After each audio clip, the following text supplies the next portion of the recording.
அல்ஹம்துலில்லாஹி ரப்பில் ஆலமீன். அல்லாஹ்வுடைய நல்லடியார்களே, அல்லாஹ்வுடைய நல்லடியார்களே, அல்ஹம்து சொல்லுகிற நேரம் அல்லாஹ்வுக்கே எல்லா புகழும். அகில உலகத்தை படைத்து பரிபாலிக்கக்கூடிய அல்லாஹ்வுக்கே எல்லா புகழும். இந்த கல்பு புகழை புகழாக சொன்னதா அல்லாஹ்வுடைய நல்லடியார்களே? நாயகம் ஸல்லல்லாஹு அலைஹி வஸல்லம் அவர்கள் சொன்னார்கள். தஃப்சீர் இப்னு கஸீரில் அழகாக இந்த ஹதீஸ் பதிவாகிறது.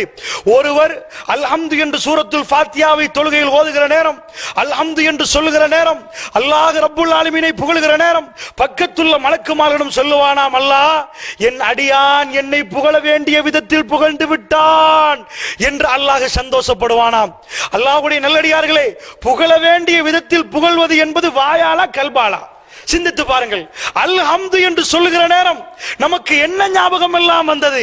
நாயகம் ஸல்லல்லாஹு அலைஹி வஸல்லம் அவர்கள் மரண படுக்கையில் இருக்கிற நேரம், அபூபக்கர் ரலியல்லாஹு அவர்களுக்கு தொழுவிப்பு மாதிரி ஏவுகிற நேரம், ரசூலுல்லாஹ்வுடைய மனைவிக்கு சொல்லி, ஆயிஷா ரலியல்லாஹு சொல்லி, உங்க வாப்பாக்கு தொழுவிக்கன்னு சொல்ற நேரம், அவங்க சொன்னாங்க, யார சொல்லலாம், அவரால் நின்று தொழுவிக்க முடியாத, அழுது விடுவார் யார சொல்லலாம். அவர்கள் ஒவ்வொரு வார்த்தையும் புரிந்து ஓதினார்கள். அல்லாஹ்வுடைய நல்லடியார்களே, புரியாமல் ஓதுவது என்பது என்ன? ஏடு சுமக்கும் கழுதை என்று திருமறை குர்ஆன் சொல்லுது. யாரை சொல்லுது? நிறைய ஏடுகளை சுமக்கக்கூடிய ஒரு கழுதை. அந்த கழுதைக்கு தனக்கு மேல் என்ன இருக்கிறது என்று தெரியாது. அந்த மாதிரி நாம் என்ன ஓதுகிறோமோ, ஓதின ஓதலில் என்ன இருக்கின்ற தெரியாமல் ஓதினால், அந்த தொழுகை ரசூலுல்லாஹ் ஒருவரை பார்த்து சொன்னாரே, 3 தடவை தொழ, நீ தொழவில்லை அப்பா, நீ மறுபடி போய் தொழு என்று சொன்னாரே, அந்த தொழுகையில் அடங்கி விடுமா என்று பயப்படுகிற நிலைமையில் நம்முடைய தொழுகை இருக்கிறது. அல்லாஹ்வுடைய நல்லடியார்களே, அதனால் சொல்லுகிறேன், அல்ஹம்து என்று சொல்லுகிற நேரம் அல்லாஹ்வை புகழ்கிறோம் என்ற கல்பில் அந்த நியத்து வர வேண்டும். அல்லாஹ்வுடைய நல்லடியார்களே, ரசூலுல்லாஹ் அதற்கு ஒரு பேர் கொடுக்கிறார்கள். என்ன பேர் தெரியுமா? இஹ்சான். எல்லாரும் ஆபிதுகள், இபாதத்து செய்யக்கூடியவர்கள், அல்லாஹ்வை தொழக்கூடியவர்கள், நோன்பு பிடிக்கக்கூடியவர்கள் ஆபிதுகள், அல்லாஹ்வை வணங்கக்கூடியவர்கள் அடிமைகள். ரசூலுல்லாஹி ஸல்லல்லாஹு அலைஹி வஸல்லம் இன்னொருவரை பிரிக்கிறார்கள். இஹ்சான். யார் முஹ்சின் தெரியுமா? அழகாக இபாதத்து செய்வார். எப்படி செய்வாராம்? நீ அல்லாஹ்வை பார்க்காவிட்டாலும் அல்லாஹ் உன்னை பார்க்கிறான். நீ என்ன செய்யலாம்? நீ அல்லாஹ்வை வணங்குற நேரம், அல்லாஹ்வை அன்தஅபுதல்லாஹ், நீ வந்து அல்லாஹ்வை வணங்குற நேரம் அல்லாஹ்வை நீ பார்க்காவிட்டால் அவன் உன்னை பார்க்கிறான். நீ அவனை பார்க்காவிட்டாலும் அவன் உன்னை பார்க்கிறான் என்ற நினைப்போடு தொழுகையில் ஈடுபடுகிறானே, அவருக்கு பேர் முஹ்சின். அல்லாஹ் என்னை பார்க்கிறான் என்று எத்தனை காலம், 20 ஆண்டுகள், 40 ஆண்டுகள், 60 ஆண்டுகள் தொழுதவர்கள், அல்லாஹ் என்னை பார்க்கிறான், அல்லாஹ் என்னை இப்பொழுது புகழ்கிறான், அல்லாஹ்வுடைய புகழ்ச்சியை சொல்கிறேன், அல்லாஹ் என்னோடு இரக்கமாக நடக்கிறான், எத்தனை பேருக்கு அந்த உணர்வு வந்திருக்கிறது? அல்லாஹ்வுடைய அல்லாஹ்வுடைய நல்லடியார்களை சிந்திச்சு பாருங்க. அல்ஹம்து என்ற வார்த்தை என்பது அது எங்களுடைய முழு வாழ்க்கையிலும் எந்த நிமிஷத்திலையும் மறக்க இயலாத ஒரு வார்த்தை. சகோதரர்களே, விமானங்கள் பறக்கிறது, கப்பல்கள் போகிறது, ஆழ்கடலில் 8 கிலோமீட்டர் தூரத்தில் உள்ள ஒரு மீனை கிட்ட ஜூம் பண்ணி அது என்ன மீன் என்று பார்க்கிற அளவுக்கு வாட்டர் ப்ரூஃப் கேமராக்கள் கண்டுபிடிக்கப்பட்டிருக்கிறது. வானத்தில் என்ன பறக்கிறது, எவ்வளவு தூரத்தில் பறந்தாலும் கண் கெட்டுற தூரத்தில் அதை வைத்து பார்க்கக்கூடிய கருவிகள் எல்லாம் கண்டுபிடித்திருக்கிறார்கள். இவ்வளவெல்லாம் கண்டுபிடித்த மனிதனுக்கு எதை கண்டுபிடிக்க தெரியாது தெரியுமா? என்னுடைய கையிலிருந்து ஒரு இரத்த துளியை எடுத்து, இந்த இரத்த துளியை உலகத்துள்ள எல்லா விஞ்ஞானி கையிலையும் கொடுத்து, இத மாதிரி ஒரு இரத்த துளியை கொண்டு வந்து தாண்டு சொன்னால், விமானங்களில் பறக்கிறார்கள், 30,000 அடி மேல பறக்கிறது, பல மணித்தியாலங்கள் பறக்கிறார்கள், சந்திர மண்டலத்துக்கு போய் வருகிறார்கள், எல்லா கட்டிடங்களும் கட்டுகிறார்கள், உலகத்தில் அற்புதமான கோபுரங்கள் எல்லாம் கட்டுகிறார்கள், மிக பெரும் மாளிகை போன்ற கப்பல்கள் கடல்களில் பறந்து போகிறது. இப்படி எல்லாம் இருக்க எல்லாருடைய உடம்பிலும் உள்ள இந்த இரத்தத்தை செய்வதற்கு நான் பேசுகிற இந்த நிமிடம் வரைக்கும் எந்த விஞ்ஞானியாலும் முடியாது. அல்லாஹ்வுடைய நல்லடியார்களே, எந்த விஞ்ஞானியாலும் முடியாது. எத்தனையோ இரத்த கலர்ல வேண்டிய மாதிரி கெமிக்கலை போட்டு மிக்ஸ் பண்ணுவார்கள். ஆனால் இந்த உலகத்தில் ஒவ்வொரு அற்புதமான ஆய்வுகளும் ஜெனீவாக்கு அடியில, ஜெனீவா என்று ஒரு நகரம், அதற்கு அடியிலே 26 சதுரப்பரப்பு கிலோமீட்டருக்கு பூமிக்கு அடியில் ஒரு மிக பிரம்மாண்டமான ஒரு லேபரேட்டரி இருக்கிறது. மிக பெரும் ஆய்வு கூடம் இருக்கிறது. சதுரப்பரப்பு கிலோமீட்டர் 26, அதோடைய அவ்வளவு பெரியது. அதுக்குள் எல்லா வகையான ஆய்வுகளும் நடத்துகிறார்கள்.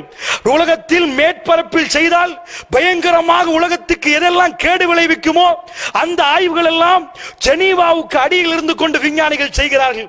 ஆனால் அல்லாஹ்வுடைய நல்லடியார்களே, பேசுகிற இந்த நிமிடம் வரைக்கும் இந்த ஊரிலேயோ அமெரிக்காவிலேயோ ஒருவருடைய கிட்னி போனால் டாக்டர் போய் ஹாஸ்பிட்டலில் இருந்து ஒரு கிட்னியை கொண்டு வந்து போட மாட்டார்.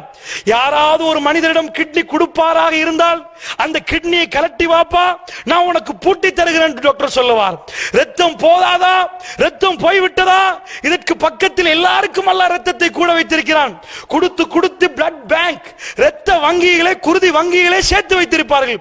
உன்னுடைய ரத்தம் என்னப்பா, ஏ பாசிட்டிவா, பி பாசிட்டிவா, ஏ பியா, ஓவா கேட்டு எடுத்து தருவார்கள். நீங்கள் வருகிற வாகனத்தில் ஏதாவது ஒரு பார்ட்ஸ் தேவையா, அந்த கம்பெனிக்கு போனால் பார்ட்ஸை தந்து விடுவார்கள். இந்த உலகத்தில் வேண்டி இந்த ஃபேனுக்கு பார்ட்ஸ் வேணுமா, தந்து விடுவார்கள். இந்த மைக் உடைந்து விட்டதா, அதற்குரிய பார்ட்ஸை எடுத்து விடலாம். அல்லாஹ்வுடைய நல்லடியார்களே, ஆச்சரியமாக இருக்கிறது. இந்த உலகத்திலே உங்களுடைய பிள்ளைகள் படிக்கிற படிப்பில் உள்ள சிலபஸை பார்க்கிற நேரம் ஆச்சரியம். சாதாரணமாக படித்து கொடுக்கிற நேரம் இந்த ஃபேன், அதை கண்டுபிடித்தவன் யார் என்று விலாவரியாக படித்துக் கொடுப்பார்கள். யார் டிவியை கண்டுபிடித்தா பிள்ளைகள் அடிக்கடி சொல்லுவார்கள் ஜான் லொகிபேர்ட். யார் ரேடியோவை கண்டுபிடித்தா மார்க்கோனி. யார் டெலிபோனை கண்டுபிடித்தா அலெக்சாண்டர் கிராம்பெல். யார் அமெரிக்காவை கண்டுபிடித்தா கொலம்பஸ். இப்படியெல்லாம் அமெரிக்கா என்பது உங்க தம்ப பண்ணியை கண்டுபிடித்தது யார் என்று கேட்டால் நகைச்சுவையாக இருக்கும். அது கண்டுபிடிக்கிற விஷயம் அல்ல. அமெரிக்கான பூமிக்கடியிலிருந்து இழுத்து மேற்பரப்பில் கொண்டு வந்து வைத்தார்களா, அதற்கு அமெரிக்காவை கண்டுபிடித்தது கொலம்பஸாம். பாட புத்தகத்தில் எதை படித்து கொடுத்தாலும் இதை கண்டுபிடித்தவர், இந்த கம்பெனிக்கு யார் ஓனர், விண்டோஸை அறிமுகப்படுத்தியவர் பில் கேட்ஸ். இப்படி எல்லாத்தையும் சொல்லிக் கொடுத்தார்களே, இந்த கண்ணை கண்டுபிடித்தவரை பத்தி யாராவது பேசினார்களா? இந்த கிட்னியை கண்டுபிடித்தவரை பத்தி யாராவது பேசினார்களா? இந்த உலகத்தில் விஞ்ஞான ஆய்வு கூடத்தில் அல்ஹம்து அல்ஹம்து அல்ஹம்து என்று மனிதர்கள் தனக்கு தெரியாத ஒரு ரகசியத்தை பார்த்து கொண்டு கண்ணீர் வடித்துக் கொண்டு எல்லாரிடம் இருக்கிறது, ஆனால் யாருக்கும் செய்ய முடியாது. ஆச்சரியமாக இல்லையா? இந்த ரத்தம் எல்லாருக்கும் இருக்கிறது. இந்த உலகத்தில் இதுவரைக்கும் எந்த அதிபருக்கும் எந்த ஜனாதிபதிக்கும் இந்த ரத்தத்தை செய்து கொடுத்த விஞ்ஞானி யாருமே இல்லை. இன்னொருவருடைய ரத்தத்தை எடுத்து கொடுக்கலாமே தவிர செய்ய முடியாது என்றால் யோசித்து பாருங்கள். அல்லாஹ் எப்படி நம்மளை படைத்திருக்கிறான். வானத்தை பார்த்து, பறக்கிற விமானத்தை பார்த்து, ஆச்சரியமாக பார்த்து, மனிதனுக்கு இப்படி மூளையாண்டு ஆச்சரியப்பட்டீர்களே. நீங்கள் வீட்டில் இருந்து கொண்டு ஏர் கண்டிஷனை பார்த்து இப்படி ஒரு கூதல் எப்படி எல்லாம் கண்டுபிடித்தான் ஆச்சரியப்பட்டீர்களே. இந்த ரத்தத்தை பார்த்து யாராவது ஆச்சரியப்பட்டது உண்டா? வஃபி அன்ஃபுசிக்கும் அஃபலா துப்சிரூன். உனக்குள் வைத்திருக்கிறேன், சிந்தித்தியான் அல்லாஹ் கேட்கிறான். அல்லாஹ்வுடைய நல்லடியார்களே, தொழுகையில வந்து அல்ஹம்துலில்லாஹி ரப்பில் ஆலமீன், இறைவா உனக்கே எல்லா புகழும், நீ சகல புகழுக்குரியவன் இறைவா என்று எத்தனை பேர் உணர்ந்து கல்பால் சொல்லி நன்றி கடன் பட்டிருக்கிறேன், நன்றியுடன் ஓடு நிற்கிறேன், உன்னை மறக்க முடியாது, உன்னிடமிருந்து பிரிந்து வாழ முடியாது இறைவா, உன்னோடு தான் வாழ வேண்டும் என்று எத்தனை கல்புகள் ஏங்கி தவித்து அல்லாஹ்விடம் சரணாகதி அறிந்து ஆபித் ஆபுத் ஆபுத் என்று சொல்லி ஒத்துக்கொண்டவர்கள் எத்தனை பேர் அல்லாஹ்வுடைய நல்லடியார்களே. இந்த தொழுகை தான் சஹாபாக்கள் தொழுத தொழுகை. அவருடைய கல்புகள் எல்லாம் கரைந்தது, அவருடைய கண்கள் எல்லாம் கலங்கியது. அல்ஹம்து சொன்னார்கள். அர் ரஹ்மானிர் ரஹீம், ஒரு அடியான் ரஹ்மானிர் ரஹீம் என்று சொல்லுகிற நேரம் அளவற்ற அருளாளன், நிகரே இல்லாத பேரன்பு மிக்கவன் அல்லாஹ் ரப்புல் ஆலமீன் மலக்குமார்கள்ட்ட சொல்றானாம், என்னடியான் என்னை போற்ற வேண்டிய விதத்தில் போற்றி விட்டால் அல்லாஹு அக்பர். அடியான் சொல்லுகிற நேரம் அல்லாஹ் அந்த அடியானை பார்த்து சொல்லுவானாம், என் அடியான் என்னை போற்ற வேண்டிய விதத்தில் போற்றிருக்கிறான். அல்லாஹ்வுடைய நல்லடியார்கள் உணர்ந்தோமா?